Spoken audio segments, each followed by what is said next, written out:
Bakit? Masama kasi yun, kapatid na Rodel. Kapag ka ikaw, manghahamak ka. Bakit? Sabi ng Biblia, 14:31 ng Kawikaan, ang pumipighati sa dukha, humahamak sa may lalang sa kanya. Ngunit siyang naaawa sa mapagkailangan ay nagpaparangal sa kanya. O kita mo, hindi dahil mahirap yung tao, hahamakin mo.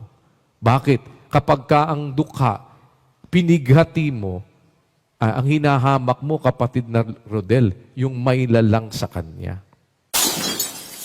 Nung makagraduate, nandun?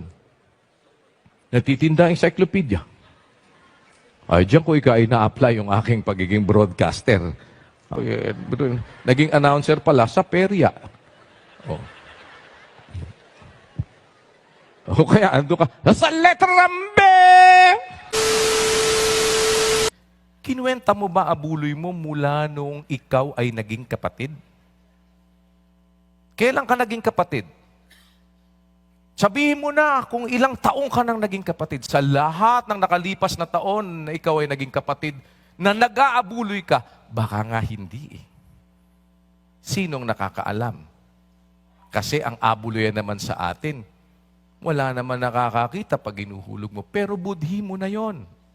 Just the same, dahil masama ang budhi mo, tanungin mo ang budhi mo. Yun bang naiabuloy mo? Sasapat ba man lang ipangpatayo ng isang poste ng...